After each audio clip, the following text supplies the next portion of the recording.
You are watching Area DMG. Hey everyone, how are you? Welcome to the Pokemon Go panel. Just kidding. My name is Garrett Wang. I played on Star Trek Voyager for those who watch Star Trek. My other job that I like to do at Denver Comic Con is celebrity moderator for other people's panels. So without further ado, let's put our hands together for the Dragon Ball voiceover actors. Where are they? Sean and Chris, come on out please. Hey, whoa.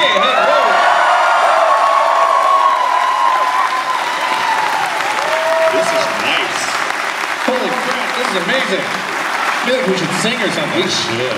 You know what I was going to ask you? Is Sabat, what is the cultural background of that name? It is a bastardized form of some other name. So it was much longer. Yes, it probably should be Sabat or something. Sabat. Z-A-B-A-T. Right. And then they changed it when relatives came over in a boat. But I'm thinking I might actually legally change the pronunciation of my name to Chris Sabat. Because everybody keeps calling me. Because people call me that anyway. I just like to not make people feel bad when they say it wrong. Because I'm like, that's what it should be. Because it is Sabat, is how you say it. Sabat. Okay. And I'm just Schemmel.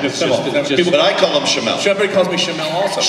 I call that my Stefan or name. That's like Laverne and Shirley. Schemmel, Schlemile. Yeah. And I'm not German or Jewish at all. I just adopted. Well, I'm a part of the adopted. Yeah. Oh. My adopted father's German. Okay. And Lutheran minister. You can still be from somewhere if you're adopted. Well, I'm from America originally. Okay. So do you know your cultural background? I do, and I just had my DNA tested. Well, I thought my cultural background was, or my genetic background was Irish and Armenian. I even taught myself the Gaelic language because my mother's side's all Neils and O'Neills. Whoa. And then I had my DNA tested, and not only did I test with a higher percentage of Neanderthal DNA than most of the 23andMe database, at 98% higher than most of everyone else, I also found out that I'm 12% Italian, and also, I knew I was a quarter Armenian, but that's actually 12% Middle Eastern, broadly Northwestern European, a little bit, there's a huge mix in there, and West African, a tiny percentage. I found out that I'm 12% Sean Schemmel. Oh my God. So I'm going about my DNA all day, but that'd be boring. That's not what we're here to talk about. They're here to talk about your DNA, Sean. My DNA. I'm sorry, but would you guys like to sit down? Yeah, wonderful. Yeah, we should sit. Standing affair. Yes. Now I'm thrilled here. I didn't know Garrett here was going to be our MC guy. Because you said backstage, usually like, I don't give a shit. Moderator. I don't give a fuck about the moderator. But then I was like, oh, it's Garrett. I'm not talking about Star Trek all day. Screw Dragon Ball. I'm a Star Trek fan. Okay. This just turned into a different panel. Everyone leaves. No, Star Trek. That's one of my favorite things of all time. But yeah, let's do the. Oh, there's the clock. There's the clock. All right. I mean, it's this crazy countdown. I'm going to stare at it. Does it have DEFCON levels? It's at green. You see that? There's two other lights. There's yellow, then red. All right. So. This place is too organized. Yeah. So what do you want to ask? Would you ask questions, or should we talk about ourselves? Yeah. We can ask Garrett a couple questions. We actually have microphones, but you can start by asking me one question. And I can ask questions. No, I'll let Chris go while I'm thinking, because I would have so many Star Trek questions. Oh my God. This is hilarious. So what show are you on? I'm joking. Babylon 5. No, let's move on to some Dragon Ball. Yeah, let's go. Talk about you. Right. Who's got the microphone? Who's holding the microphone? I have it. No. There's another microphone that's in the front. Do you want to do a Q&A, or do you want to tell people what you've been working on lately, or what do you want to do? It's up to you. I don't know. Do you want to do? I'd like to. If we start with Q&A, we can bleed into whatever. Sure. Whatever. Yeah, I'll end up talking about whatever I want to talk about anyway. Amazing. I have a feeling like a question's coming from this area right here. That's because there's a person waving their hand. Let's go. Oh, again, then they're also the fro, which I love. Yeah. Thanks, man. Glad to see it's coming back, the fro. I have a little bit of a fro It used to going. be bigger when I was younger, but it shrinks as you get older. You lose your DNA change. Are we still talking about afros? Oh yeah, sorry. Yeah, afros. What's the question? Yeah. Thanks for the compliment. You're welcome. Sorry, it shrinks when you get older. Or when you're in the pool. Have fun here, man. All right, so my question is for Christopher Sabat. Thank you. I was just wondering what your personal feelings were regarding Vegeta's journey over the course of the story, from being the dude who blew up planets left and right to the guy he is now in Super.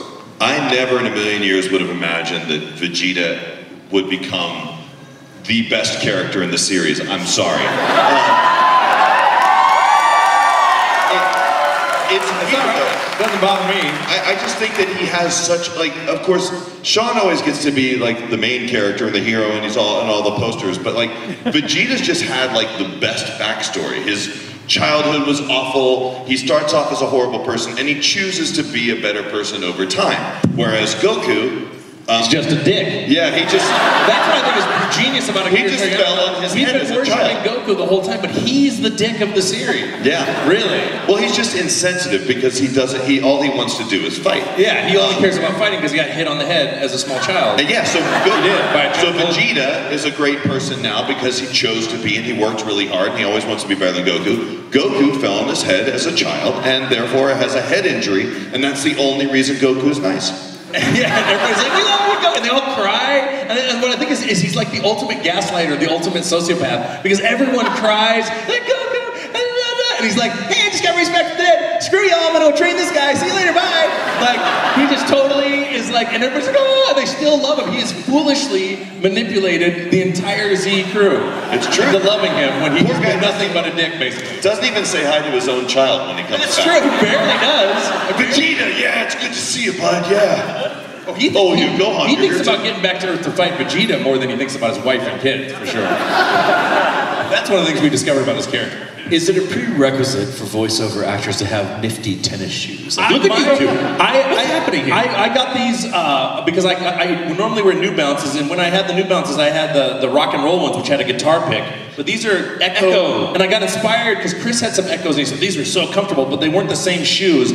Chris, are those Echoes too? I have a fetish for these shoes. They're Puma 917. They stopped making them like over 10 years ago, and I just keep buying them on eBay and stuff. I'm sorry, and they look like they're cartoons. Yeah, they look like they're two-dimensional because the laces are flat. I'm glad. As I disrobe you in front of this audience. Oh yeah, here we go. Oh yeah. See, I think Garrett has foot fetish. And my socks say "Pimpin' ain't easy." Pimpin' ain't easy. On the socks. It's true. Do you have specialty socks also? I don't. No, sometimes I do wear them. Actually, I'm wearing matching socks today, which is rare. It's rare I wear matching socks. Oh, and I also, I told my girlfriend this morning, I said, honey, I forgot to pack pants. And she's like, what? Usually I forget to pack underwear. I don't know why. I'll lay it all out, but I got underwear and socks, and I threw some slacks in there because I got to do Anime Expo appearance thing, and then I had one pair of jeans I put on, and so I have a pair of slacks and these jeans, and then I text her, I said, I forgot underwear. She's like, you're so funny. And I'm like a mad scientist. I forgot pants. So I have this pant and slacks, and then I need to go buy jeans today. So wait, you have those and slacks. But one pair of slacks and one pair of slacks and one pair of jeans. Normally I bring 2 or 3 pairs of jeans. And I did remember underwear. And the last 3 trips I brought like 1 pair of socks and 1 pair of underwear for gosh, please keep us up to date with that. Let us know. I don't know why. I don't understand why I'm Follow him on at Sean Schemmel on Twitter, and he'll let you know what's going on with whether or not pants. I've packed pants or before every convention, you should start tweeting out like, "Don't forget your underwear." Then my girlfriend's be like, "Why are people tweeting your underwear? What is going on with that?" No, she's not like that. Sean works at my studio a lot because I started a studio after we finished Dragon Ball Z the first time. I started a studio called Oakatron 5000, and I can't tell you how many times engineers and people have had to drive him to places to go get socks and underwear. He is not lying. Really? I don't know why. And I count. I go, okay, Thursday, Friday, Saturday, 3 pairs of socks. I grab them, and they end up next to the suitcase. But I remember my 3DS. I remember my charger. I remember my laptop. I remember my all the important stuff. I remember my watches. I remember my jackets. I remember all the stuff except the stuff that actually matters the most, such as underwear. You are the absent-minded professor. Well, you know what? So I am, and I love the original absent-minded professor. And by the way, I invented this over 12 years ago, 15 years ago, and I should invent it since I keep forgetting underwear. I want to invent a jean called Commando jeans. And remember the Bugle Boy jeans where the lady would go, "Are those Bugle Boy jeans you're wearing?" Well, it'd say Commando on it, and then she'd go, "Are those Commando jeans?" And ladies can wear them too. They're underwearless jeans that have a comfortable liner inside to where your balls aren't chafed or anything, your ass isn't chafed. But you're still Commando. Yeah. So they're comfortable, but they're called Commando jeans. And then if you see the logo, you know somebody's got no underwear on. Yeah. And you go, hey. So you heard it from me. You could be the spokesperson. Are you wearing Commando jeans? Yes. I am. I'm also a client. I'm also a client, yes. My name is Sean Schemmel. My balls are not changed because of my Commando jeans. See? Somebody's going to go invent it and make it money. It's a great idea. I just had another idea, but I realized this is a terrible idea. So we're going to move on. Let's skip that. Because anytime if Chris is censoring himself, like if I censor myself, I'm censoring myself 1 degree away from crappy stuff I already said that I shouldn't have said. When Chris censors himself, he's already in a good zone. And if he doesn't censor himself, it's going to be 10 times worse than what I might say. Yeah, it's bad. That's what I think is funny about him. Anyway, we've known each other for so long though, so. And you worked on it with Voyager forever, so you become like a family. It does. But you guys work together all the time on set. We're all separate. Exactly. I just want to bring up one thing. Oh, yeah, sorry, go ahead. Your birthday is November 21st. Wow, yeah, impressive. 1968. 1968, yeah. I'm December 15th, 1968. Really? You're 24 days older than me. Really? You, sir, are, what is Earth Day. Earth Day. He was born Earth Day. April 22nd, 1973. Oh, 73. 73, yeah. Year of the ox in the Chinese zodiac. Wow. I'm a monkey. Year of the monkey. Which is Goku is monkey, the story of the monkey. There you go. You got it. You go. You did your homework. And Vegeta is an ass. Is that the year the ass? Is that, I don't know. Are you the year the donkey? I'm just being part of the conversation. Ass began with a vowel. Okay. Another question, please. Yes, right here. Sorry. That guy, yes, with that arm. Like, yeah. The guy with the How arm. about the one with the microphone? Yes. Like, Oh, well, where's the mic? Who has the mic in the? Yes. Oh, she has the mic. There was a guy up there that has. he has it. Oh, Literally, it's right there. I'm You just can gonna let see this it. guy. Sorry, you got screwed. Sorry. If you have the microphone, you have priority over questions. Not to leave you out there, this is also for Christopher Sabat. Well, keep asking Chris. Please. Not only do you play the best character in Dragon Ball, Vegeta, you also play Gohan's real dad, Piccolo. Yeah.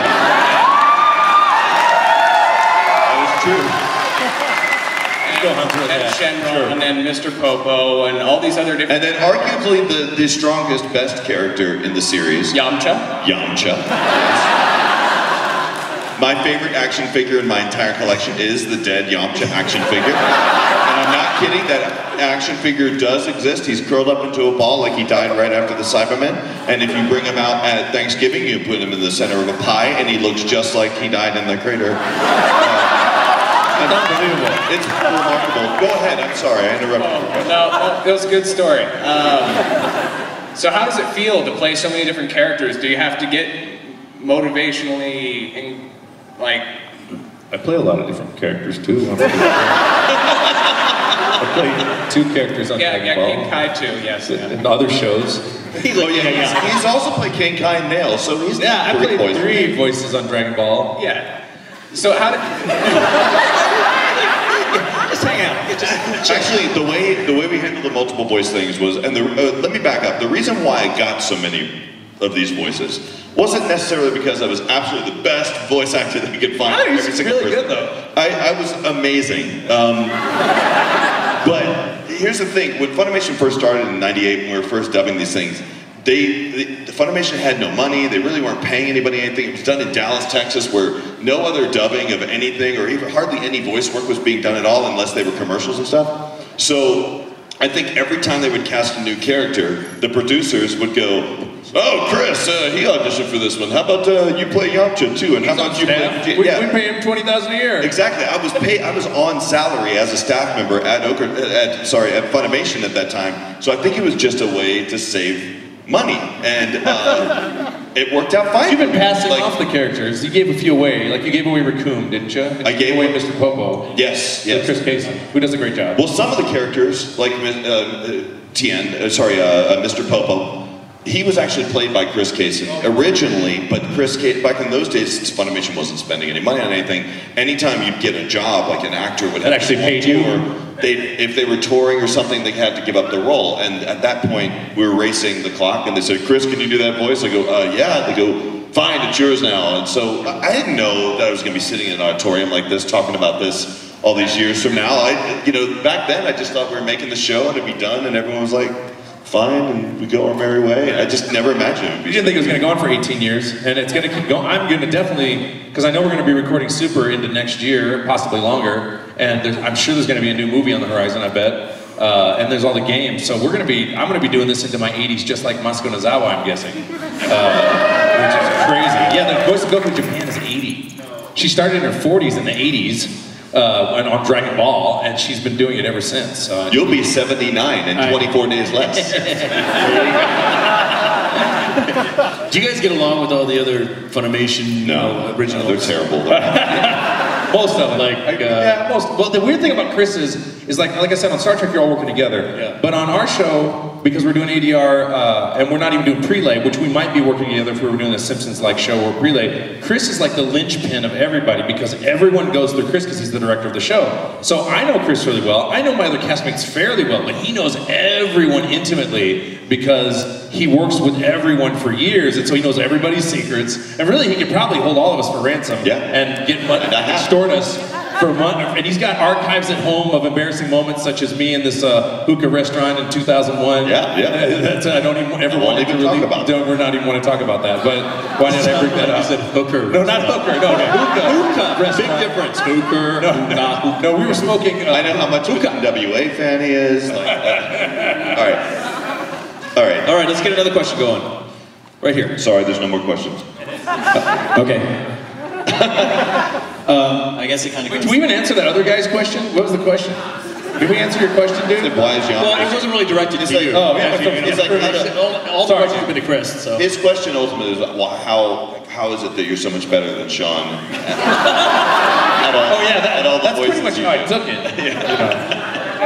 It's okay. Well, I guess it works with his question. My question is coinciding, but I guess with having so many different voices on the show and having to deal with the anime coming across, to America and then having to dub it, how do you select that voice? How do you choose the character's voice? Well, when we started, we were required to mimic the original Canadian cast who had been dubbing it in Canada, and they dubbed about 53 episodes. So a lot of our voices have evolved into our own now, but when we started, we were trying to do our best approximation of that. And for me, by the time I got to the Super Saiyan transformation, that's pretty much when I kind of let go of there's a little bit left over from my doing that, but it's generally mine now. But it's your voice evolves and it's something. Chris went through Chris was doing so many voices, and he has to worry about overlapping more. And you started Vegeta a certain way, but after a while, you decided to evolve it to where it's become today. So a better question might be, no offense, but a better question might be, at least for the context of us, because normally that's a great question when you're creating a voice originally,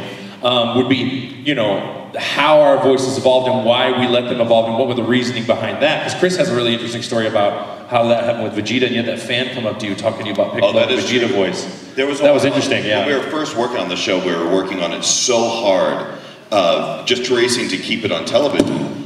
And doing all these voices like Piccolo and Vegeta and Yamcha and all these other guys when they were coming up, my voice was getting really tattered. And at one point, I was going to a convention. I don't even remember where it was at this point.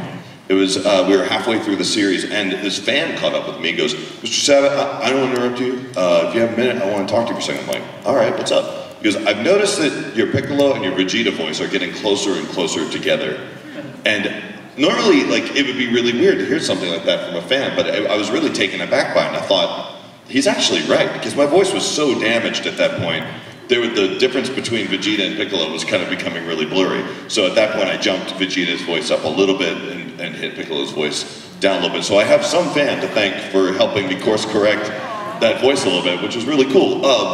But on another note, when it comes to choosing voices, all different actors have different methods for picking a voice for a character. When it's either like, what does he look like? Or what do you think the guy does? Or you kind of look at the description, what's something cool I could add to it? But in general, one thing that most voice actors and all actors have in common is that we're kind of good at doing that. It's almost like a make-believe thing that we're kind of good at. You can look at most voice actors and actors I know, you can look at something and go, I know exactly what that person's doing. Yeah, you just get a kind of vibe for it. And what's weird for me is I get these weird directions from some acting directors and acting coaches who will, because order is really important. In other words, I can't act if I'm voice acting unless I've established the voice first. I have to be, because if I were acting just playing myself, or not playing myself, but using my natural speaking voice to play a character, I already have the voice, so now it's just a matter of channeling the character. But if I'm living in a character who talks like this or something, or talks like this guy, or whatever, my tone's really high, or whatever the thing I've got to do, if I don't have that figured out, even with his reactions and his laughter, I'm not comfortable enough to even think about, the line, the emotion behind it, the depth I want to bring to it. So I have to solidify that first. And once I'm comfortable, and then, which is why monitoring is so critical for me, and latency is so critical, and there's so many technical things that are critical for me that, believe it or not, I've been in sessions where the engineers actually give me shit. I'm like, are you kidding me? You're an engineer. You don't realize how much this affects me? So I'm particularly, like some directors are like, oh, it'll be more natural if you don't use headphones. I'm like, I work with headphones for two reasons. I actually tweak the mic and tweak the preamp settings to where I get feedback into the headphones where I say I like to put the mic in my throat, so to speak, because you don't sound like what you sound like due to a natural acoustical phenomenon that occurs because your voice is vibrating inside your own head. So when you hear it strong in the headphones, you sound like what you sound like to the audience, which is what I want to hear. So when they're telling me to not use headphones and it's more natural, I'm like, it doesn't necessarily mean my acting's better. I've been acting for 18 years with headphones on. I don't need to do that. I like to work that way. That's why you'll see newscasters do this, and if you want to know what it's like, anytime you do this, you'll hear yourself so presently. So if you put your hand up right by your ear and start talking, all of a sudden you'll be very uncomfortably aware of what you sound like, and that's why you'll hear like Howard Cosell, back in the day he's talking because he can hear himself. And so that's a critical part too. There's a technical aspect that's also, and we can actually, Chris and I were talking about this once, we went to this one studio to go nameless, but we couldn't get enough sound in our cans. You can blow your voice out early because you can't hear yourself well enough, and so you're pushing yourself hard and you don't get the biofeedback you need to control your own voice from damage. Now, it's really critical for me how I work that way. And as a voice director, I actually will use I will sometimes use the sound of the actor's own voice to control the actor a little bit. When I feel like an actor's either being too broad or too, like if I feel they're being too loud, sometimes I don't do this to you because you're a pro, but like if it's ever too, like if I feel like the character's being too loud, I'll have the engineer turn them up a little bit so they're too loud to themselves. Or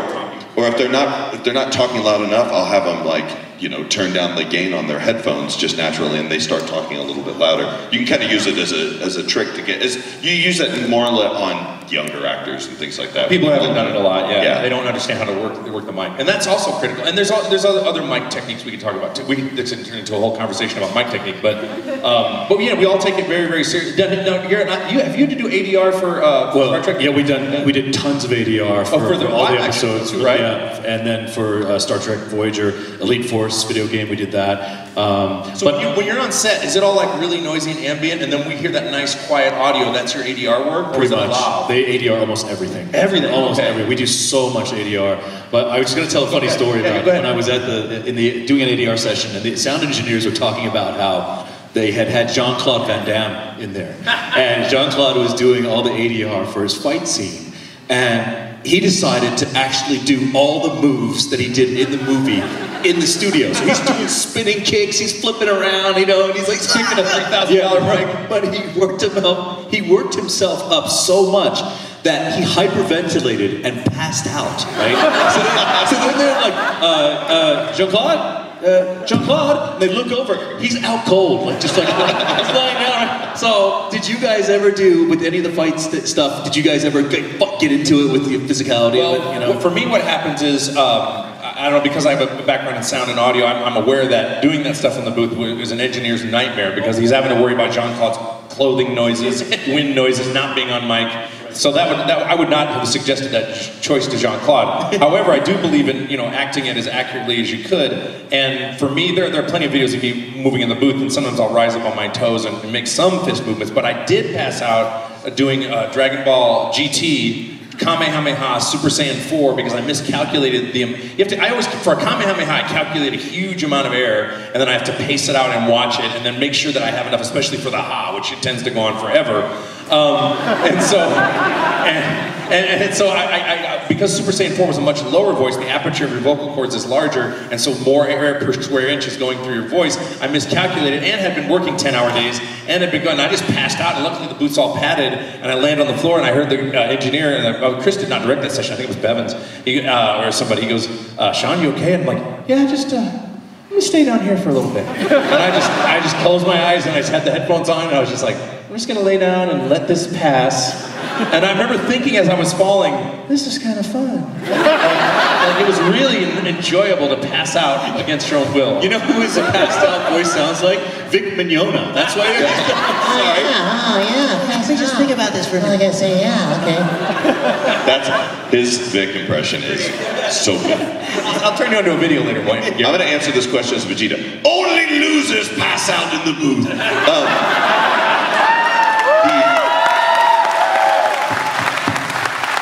But seriously, it's very easy to happen because as you're kind of, you're not spending as much time thinking about breathing as you should, and sometimes even if you are breathing, you go to catch a breath, you take in too much oxygen, and sometimes I've hyperventilated where after a take I'm seeing stars, and as I'm getting older, like when I was younger, man, I could do like 9, 10, 12-hour sessions. Now I do like a 4-hour session and I'm feeling ill the next day. Like it's. I had to start playing Retron again to get my lungs going again. Yeah, 12-hour sessions was normal when you guys were young? Well, no, we would do, the normal session was 10 to 1, then 2 to 6. Every day, screaming, we had a break. There was a time where I was behind, I had to do 12, I did 10 to 1, 2 to 6, and then 7 to 10 for 10 days straight. I had flown back from New York, and that was the week I passed out, I think. But I was having to do 12 because I was having to get my Piccolo and the Vegeta stuff done. He was doing and that. because I was directing other people, I put my sessions off until the last minute. I was like, oh crap, I gotta get them all recorded, so. That's true. Yeah. By the way, some kid came in today, had no idea that the cats love food, yeah joke today. Like I actually did say that in the series. He did, like, it was a joke. So someone thought that cats love food, yeah, was not in the show, but it really was. How many of you guys Totally was. assumed it wasn't? I don't know why. Garrett, do you have children?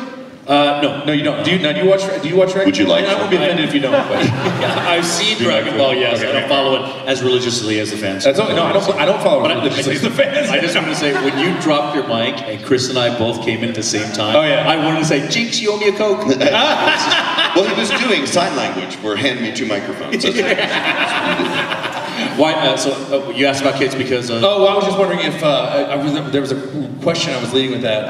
If you watch it, and then I was going to ask you a question about it. But if you had kids, if you did have kids, do they watch it? Do they scream? But you don't. So I don't. So all right. Well, that's okay. That's okay. Someday. Yeah. I don't know. I've decided to probably not have them. Well, every time Chris has 2 kids, and they're awesome, and he's lucky because he has 2 amazing kids. And my girlfriend and I, we first got together, we're like, yeah, we're gonna have kids. But then we noticed one thing, that everyone who has kids says they love their kids, but spend about 80% of the time bitching about their kids.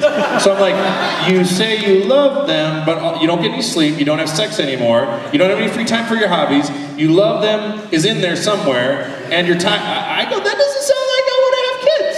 I think we're having too much fun, Bree. Let's not have kids. She's like, I'm with you. Let's just play video games. I'm like, all right. So that's what we're doing. Although I gotta have it to Chris. If I were gonna have 2 kids, it would be Chris's because he has wonderful. Chris, he's tried to steal my kids before. His kids are amazing. I will say I that. have a 6-year-old named Hero and a 2-year-old named Nova. Wow. Tell the story about how they're the names both work with their middle names. Oh, okay. So Hero it's Hero Dahlia.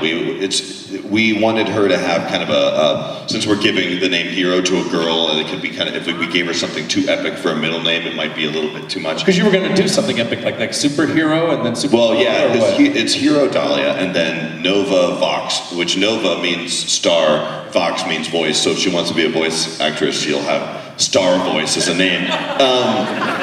But you can't have a daughter named Hero and then your next daughter's name's Janet or something like that. Like you have to, once you start on the path of the weird names, you kind of have to keep going with it. So I just hear the Hero and like Betty. Yeah. Or wait, Jocelyn. Hero and Jocelyn. I'm thinking of the names that don't go with Hero. But Hero, that's based on a Shakespeare play, right? Yes, it's Shakespeare's Much Ado About Nothing. Right. But they're adorable. It's also loosely based on, like, the first client I ever had on a Dragon Ball Z game was from Dimps Interactive, and his name was Hiro Inagaki. Yeah. And he and I are still really good friends. He came to my wedding, I've known him for 20 years now. So in a way, it was sort of honoring him too, because I love working on Dragon Ball Z, the anime series. But when we worked on our very first video game, my eyes were really open because I realized my whole life I've been a gamer. My dad used to buy us every single game system, Atari and television, and I realized I'm a gamer. I'm not, like, anime's awesome, but games, that's what I grew up on. So that's when I left Funimation, to start a gaming voiceover studio, and that's what we've been doing ever since. Still work on anime, love anime, but games are definitely my love, you know. But your daughter's name is spelled H-E, not H-I, like the Exactly. Japanese first name. Okay. Yeah. Gotcha. That was a compromise, because my wife wanted the name Hero as well, but she wanted it because of Shakespeare. I think it's great. I only like Shakespeare plays that have our president in them, so. Do your unique names continue with your pets also? Yes, actually. Actually, I have awkward names. We have 3 dogs. They have really obvious names. The oldest dog, they're all they're tiny chihuahuas, actually. They're annoying as hell. One of them's name is Rocket, R-O-C-K-I-T, and she was named Rocket because that was the name that I always used at restaurants. When I would get, like, when they say, "What? I'd like a table, please," and I go, "Okay, what's your name?" and I go, "Rocket," and before they can go, "Ha ha, that's funny," I go, "It's R-O-C-K-I-T," and you look at them real intense in the eye, and they're like, "That's got to be real then," so they write that down. And I just like hearing like "Rocket Party of 4," and I love how your dog used to call Rocket Dog. Rocket Dog. She still does. Still was a Rocket Dog? And then the next dog's named Apple, because she has, there's 2 types of Chihuahua heads, deer-shaped and apple-shaped. She has an apple-shaped head. And then the youngest one's named Panda.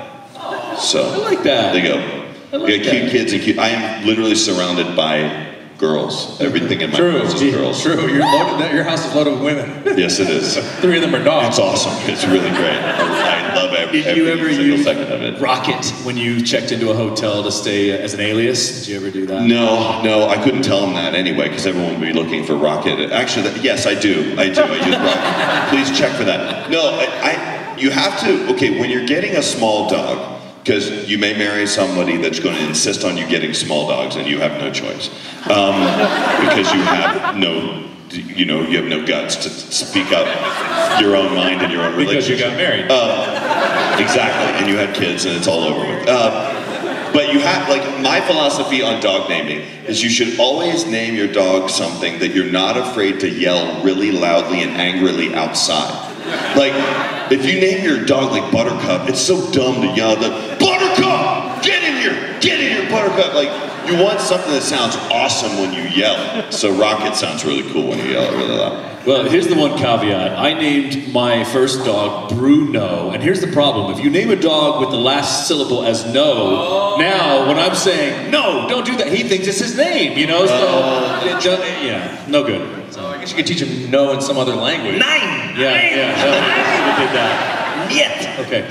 So, another question, please. Yeah, just digressing. I know, we're talking about dogs. Who has the microphone? Let's get the mic. Hey, right here. Oh, right here. Hey, I'm just a longtime fan and everything, and I was just wondering, like, Dragon Ball Z requires a lot of shouting. And We mentioned that, yes.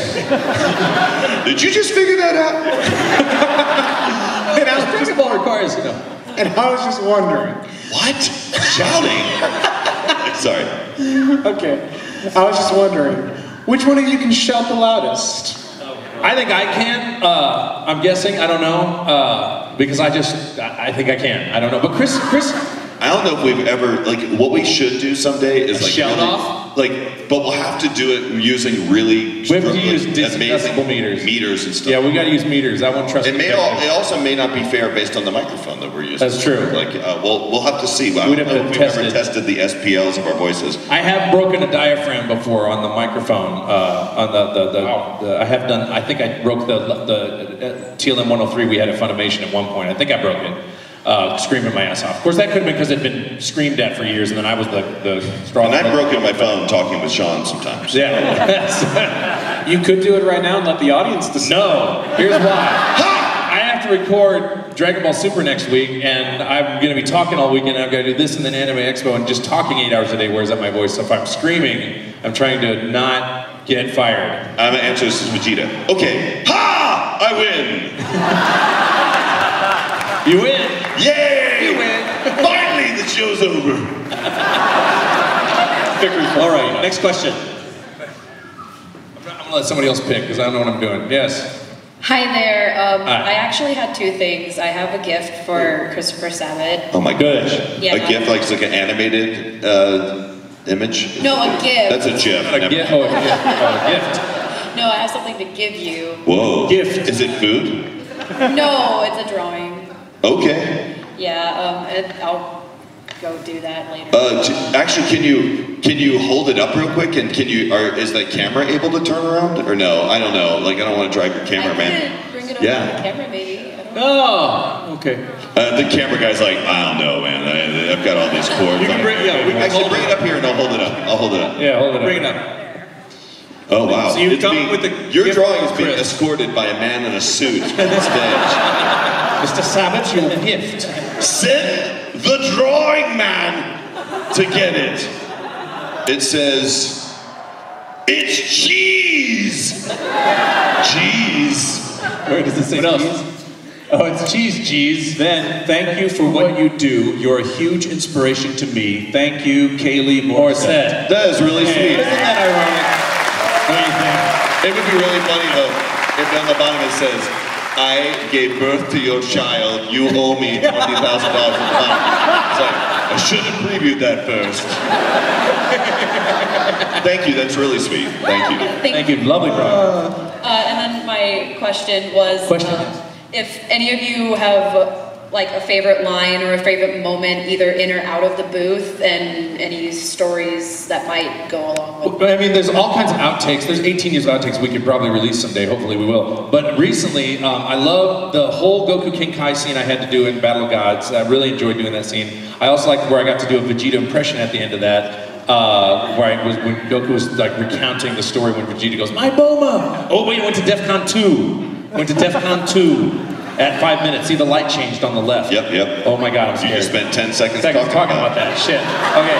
And then I also like anything we did Battle of Gods, Resurrection F. And then most recently, I had to do this funny line for Dragon Ball Super where Goku forgets his tractor, and I enjoyed doing that. We left that outtake in the show where Goku's being fake punched by Mr. Satan, and he's like, "Ow, that hurt!" Then he flies over the crowd and forgets his tractor that he carried with him. I forgot my tractor.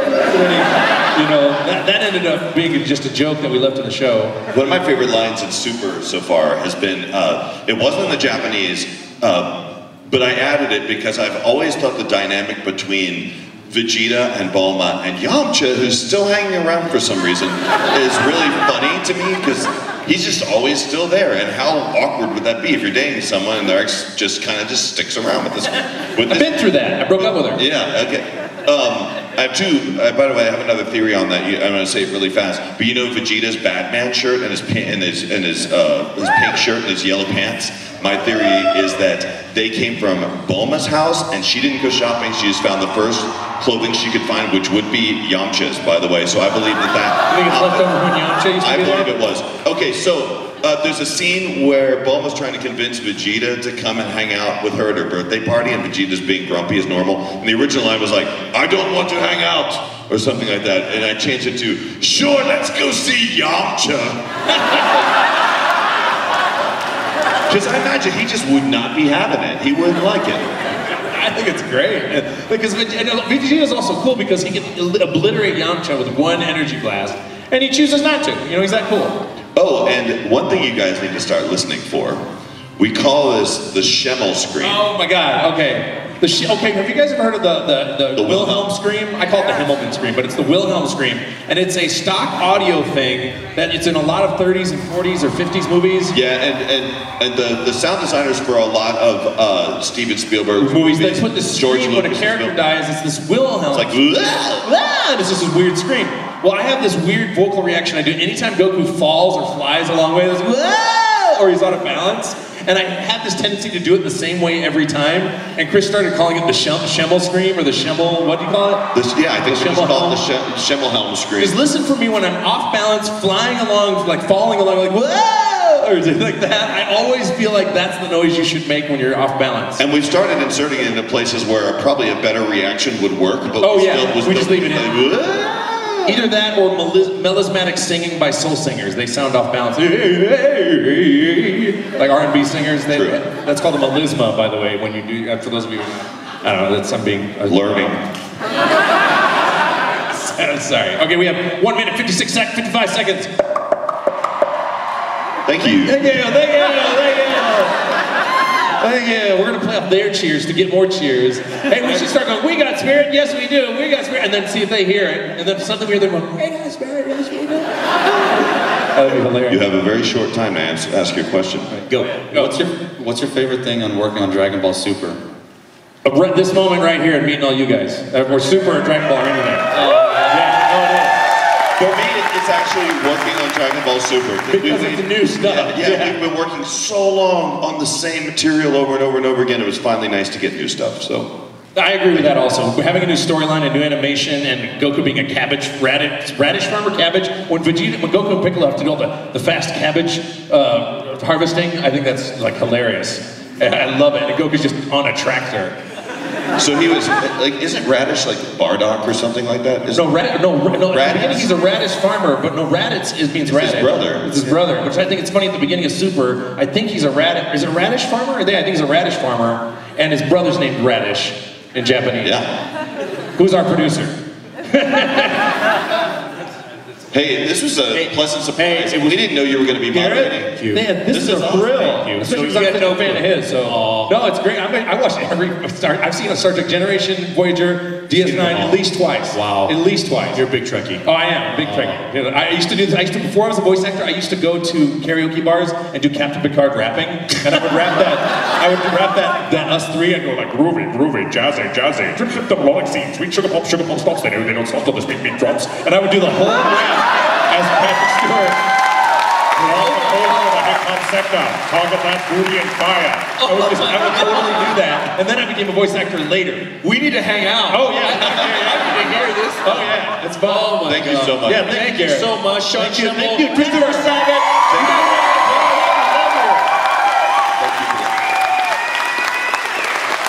They'll be at their tables. Thank you. We're going to photo ops now. We're going to photo ops, professional photographs, and then our table later. Thank you.